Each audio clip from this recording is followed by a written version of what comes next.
So really that's the main necessary for them to be able to engage with their county governments. So what has that experience been? The governors who have joined us this morning.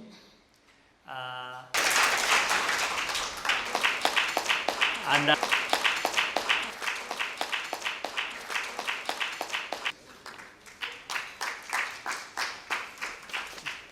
had a score of 78 out of a possible 100 points. So congratulations to West Pokot. From Makueni County has really improved this year. We only evaluate what the law requires. So we know the Public Finance Management Act and its regulations 2015 and the Public Finance Management Act 2012 provides what county should what the kind of information that county should provide to the public in any money or in any funds that they raise and what they use to deliver the services to its citizens. And when you go through Public Management Act, you are able to find such information on what kind it provides. So the second one is that our survey also is collaborative. So when we developed the tools that we use in this survey, we developed the tools together with government, and also they were majorly it was also done by civil society organizations. And in following that, we developed those tools in 2020, and we have used those tools in the last three surveys. So in 2020, we launched a survey. So in 2021, we did the same. And today we are launching the County Budget Transparency Survey 2022, which responds to the budget documents for financial year 2021-2022. Our survey is open, fair, and verifiable. So when we also say it's open, so we have all the raw data that when we check the budget documents, so we have about 21 researchers who does that, and they are drawn from counties, and they are the one who checks this information, and they are the one who also interact with these budget documents on daily basis. The data is also available in our website. You will be able to confirm if what you publish or what you provide in those budget documents are the ones that we have captured. And we also share the findings to all the 47 counties. So when sharing the findings, we send the findings to the Office of the Governor, the CC, Finance, and we have also the Director of Budget and Planning. We also send to the assemblies, the clerk of the assemblies also receive the findings for our survey. And we give them time to respond, to confirm, and also we have also a discussion on how to improve budget transparency in their counties. Because we know how much counties receive in each financial year. For instance, we know, for instance, even development, how much the counties got in 2021-2022, it was about 193 billion, and they only utilized, or they spent about 50%, meaning 50% was not utilized at the end of the year. We have West Pokot as the first, which I think we have to clap for West Pokot. So West Pokot has appeared or has been the best in 2 out of 3 surveys. So when you compare, in 2020, West Pokot was the first one. And in 2022, the current one, which we are launching today, is also the first one. Only only last year, which is 2021, it was number 2. But it has appeared to be most transparent in the last 3 surveys. We also have Makueni, which is the second county,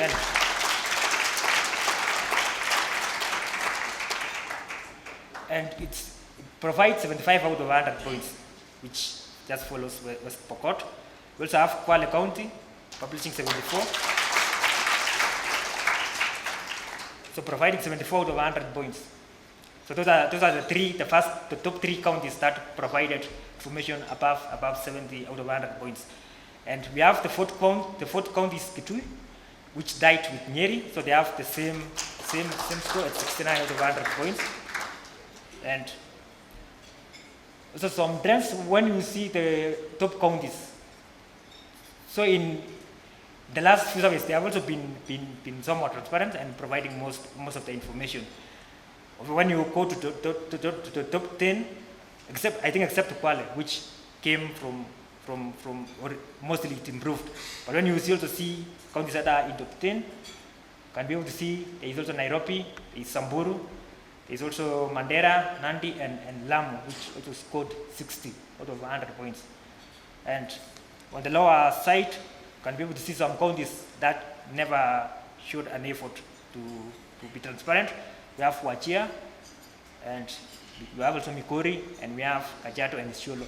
So they never publish any information, or when you go to their websites, there was no information. And for Migori and Isiolo, there's been a challenge. They have been mostly lacking the information on providing to the public. We are glad that this is becoming not just a survey. When we started it, we wanted it to become more than a survey. We wanted it to become a tool first for government to be able to assess its progress.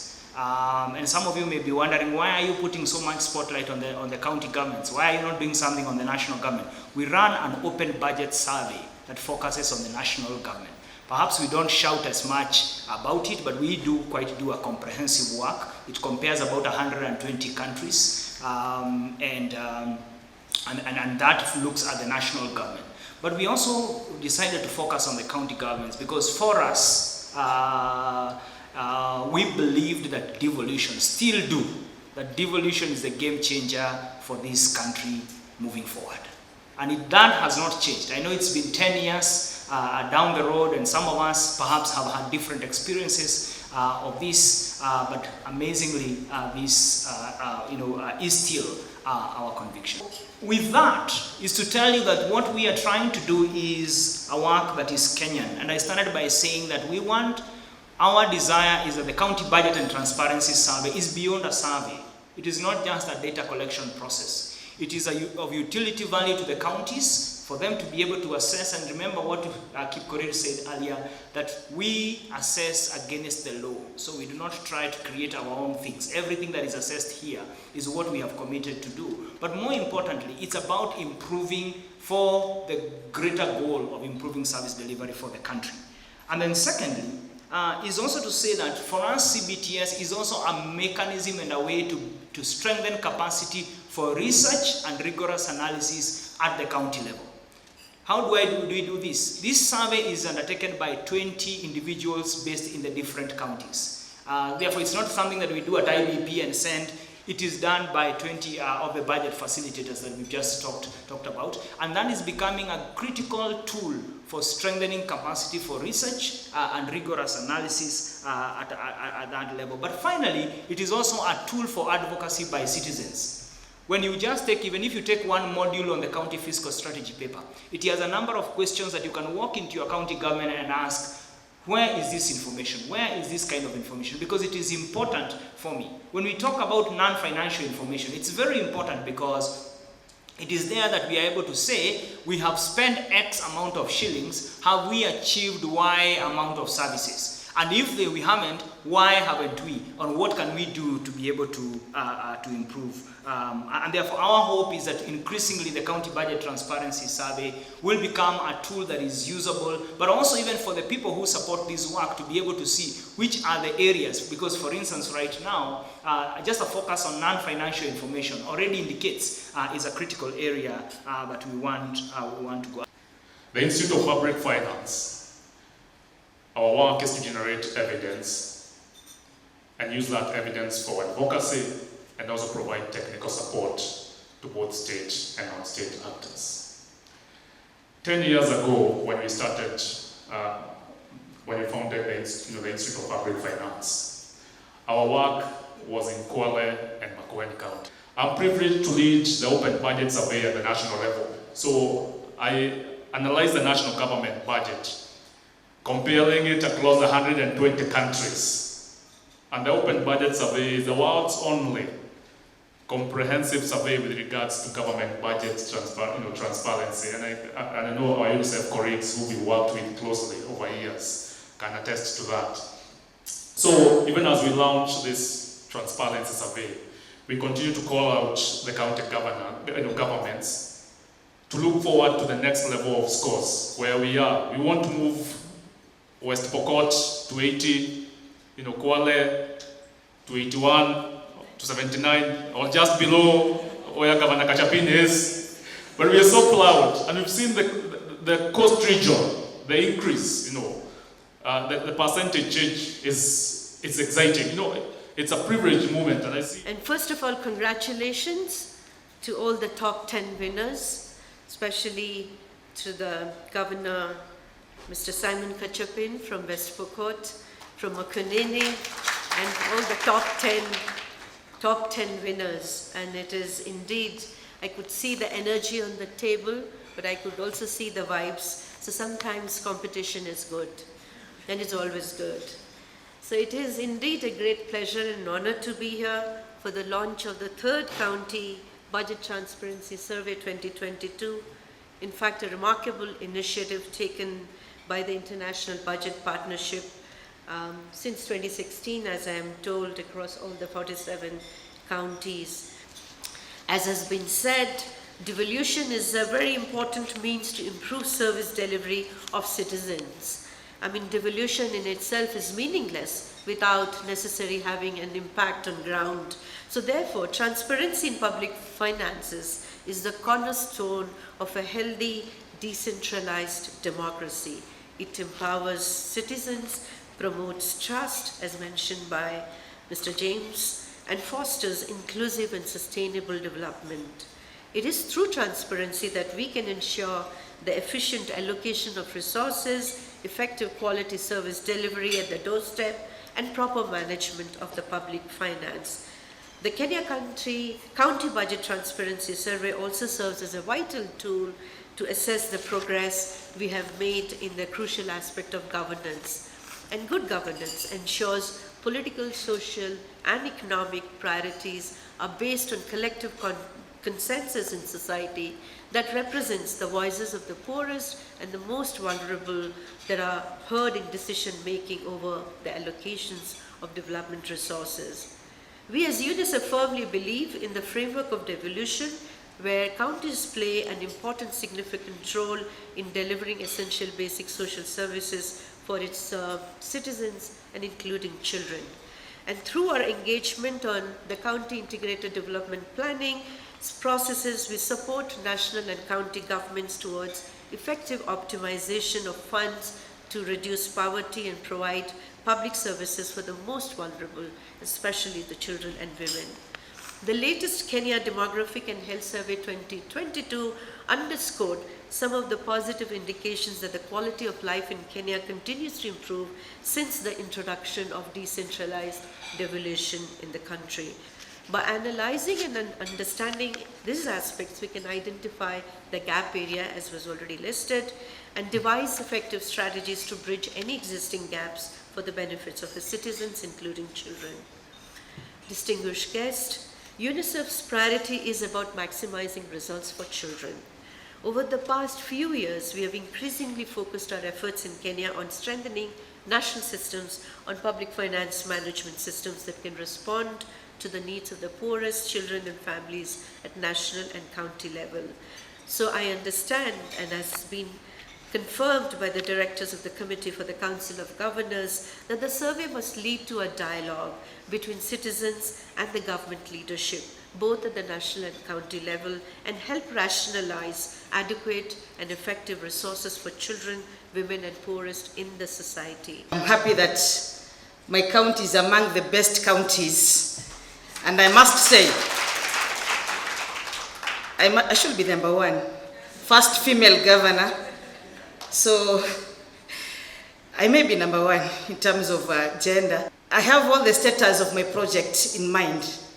That means we have a duty to upload the status of our projects. And I know from the budget and implementation, things change in between. Because at the budget level, we may put an amount, but at implementation level, there's variation.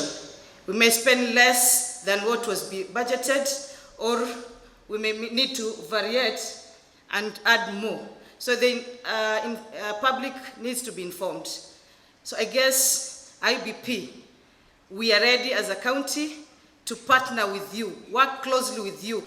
It's a milestone towards improving openness and transparency in the management of county public resources.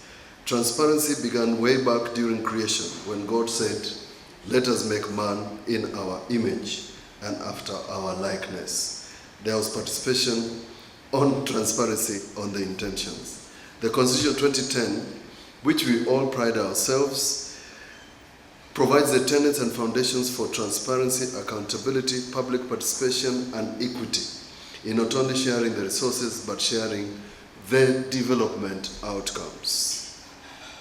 Every citizen in Kenya has a right to participate in how their resources are mobilized, utilized, and enjoying in the development outcomes. In that regard, I am extremely proud of Kenyans in their robust discussion on the ongoing finance bill. That is what we need, a country where everybody's voice is heard about the things that pain them, because somebody must listen to Kenyans as they are voicing their concerns about our budgets and how we are planning on their behalf. Ladies and gentlemen, gone are the days when budgets remained a secret and only known to a few technocrats and government leaders. Citizens have a right to participate in the decision making, especially and particularly allocation of resources. This therefore means once a budget is approved, the citizens must have access to the budget and evaluate if it meets their needs. Very two important components in the transparency and openness of the budget are the timely sharing of information and accessibility.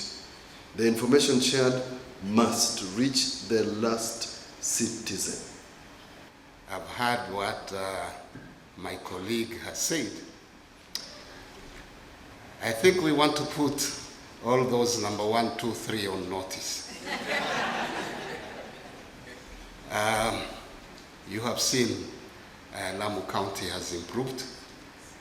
I will not disclose what we're going to do because we want to, I think number 1 is up for grabs. Governor Kachapin, be on the lookout. But also let me say, I also came with my team because they are the ones who did the work, which have seen Lamu. We were in position 37 last time. We are now in position 10. And hold us accountable. And if any officer is a stumbling block, please feel free to contact us directly because we want to be open and transparent. That is the Kenya we want, and that is the essence of devolution. Today, I stand before you to emphasize the importance of budget transparency in our region and share our commitment to fostering openness, accountability, and citizen participation in financial governance. As governors and my colleagues have alluded, it's our duty to ensure that public funds are managed responsibly and that the people we serve have access to comprehensive and timely information regarding budgetary decisions. As we gather here today for the launch of the Kenya County Budget Transparency Survey by our partners, the International Budget Partnership Kenya, we must recognize that budget transparency is a fundamental pillar of good governance. It entails providing clear, accessible, and accurate information about how public resources are allocated and utilized. By promoting budget transparency, we empower our citizens to actively participate in decision-making processes, hold their government accountable, and contribute to the overall development of our country. Transparency in budgeting builds trust between the government and the people. It allows citizens to see how their hard-earned tax contributions are being spent and ensures that public funds are used efficiently and effectively. When people have confidence in the government's financial management. It leads to increased public trust, which is vital for a prosperous and stable society. We recognize that achieving meaningful budget transparency requires a collective effort that demands the cooperation of government institutions, civil society organizations, and the active engagement of citizens themselves. As the Governor of West Pokot County, I am committed to creating an environment that encourages transparency and accountability at all levels of governance as per the Public Finance Management Act of 2012. To fulfill this commitment, we are taking concrete steps to enhance public transparency in our county. We are actively working on improving the accessibility and comprehensibility of budget information. This includes publishing detailed budgets, financial reports, and expenditure statements in a timely manner on our county website.